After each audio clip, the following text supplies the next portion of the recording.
আজ আমরা আদিবাসী যেমন এখানে 40টা জনজাতি আছে, আজকে আমাদের পশ্চিমবঙ্গের প্রত্যেকটা জায়গায় আমরা ছড়িয়ে আছি।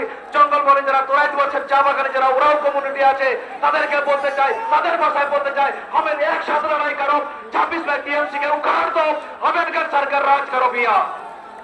আমি বলতে চাই, আমরা বারবার আমাদের আদিবাসী সাঁওতাল এডুকেশন বোর্ড নিয়ে আমরা লড়াই করেছি। আমাদের ইন্ডিয়ান সেকুলার ফ্রন্টের ছাত্র সংগঠন যখন আন্দোলন করতে চাইছিল কিসের জন্য, শিক্ষার জন্য, সেই সময় তাদেরকে জেলে ভরে দেওয়া হয়। আমাদের একটাই দাবি, আমাদের আগামী 2026-এ আমাদের সরকার হবে, আমরা আমাদের সাঁওতালি শিক্ষা এডুকেশন বোর্ড তৈরি করব। ওনাদের নেতা বোনকেরা যাহাই যাহাইকে মেরা বোনা অবজা পঞ্চম তপসিয়া রহাই আমাদের উত্তরবঙ্গের যে সমস্ত রাজবংশী ভাইয়েরা আছেন, তোমাকে বই কহবা চাহছো আমার কাছে ইন্ডিয়ান সেকুলার ফ্রন্ট আদিবাসী দলিত মুসলিম সবার তোলে বই চাহছো তোমার আমার সাথে আসবেন, আমরা একসাথে লড়াই করবো। আর বই কথা পারেননি, আমি একটা কথা বলে শেষ করবো। আমরা এই মুহূর্তে দেখতে পাচ্ছি টিএমসি যে বাইনারি কাজ করছে, 1998 তারা যা জোট করে সরকার এসেছে, তারা আমাদেরকে দালাল বলছে, অ্যাকচুয়ালি তারাই দালাল। আমি একটা কথা শুনছিলাম যে অনেকেই বলছে এখানে হিন্দু রাষ্ট্রমন্ত্রী, হিন্দু প্রধানমন্ত্রী, তারা বলছে যে হিন্দু খাতরে মে, তাহলে কি মুসলিম প্রধানমন্ত্রীকে মুসলিমকে খাতরে মে ফেলা যাক, তাই তো? তো আমি একবার শুধু স্লোগান দিয়ে আজকের বক্তব্য শেষ করবো। আমাদের স্লোগানের অন্যতম হবে 2026-এ টিএমসি কে উৎখাত করে আইএসএফ কে রাজ্যে প্রতিষ্ঠাতা করা।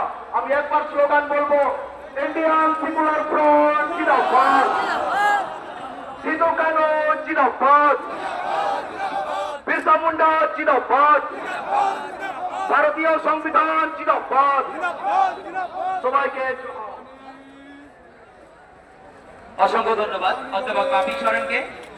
আমরা মঞ্চে পেয়ে গেছি আমাদের প্রিয় নেতা Indian secular front chairman Pirzada Naushad Siddiqui ভাইজানকে, এবং সঙ্গে পেয়েছি বাবা সাহেব ডাক্তার আম্বেদকর সংবিধান প্রণেতা বাবা সাহেব আম্বেদকরের যোগ্য উত্তরসূরি মাননীয় প্রকাশ আম্বেদকর জিকে। এখন মাইক্রোফোনে বক্তব্য রাখবেন ইন্ডিয়ান সেকুলার ফ্রন্টের রাজ্য কমিটির সদস্য গাজী শাহাবুদ্দিন সিরাজি।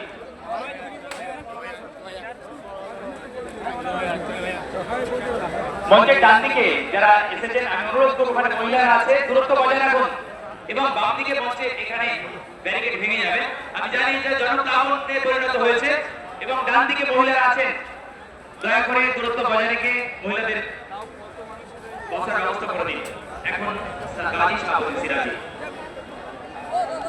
আজ ঐতিহাসিক 21শে জানুয়ারি, এই ঐতিহাসিক 21শে জানুয়ারি যে ঐতিহাসিক ময়দানে যে সমাবেশ সংগঠিত হয়েছে, আজকে আমরা এখানে অধিকারের দাবিতে হাজির হয়েছি।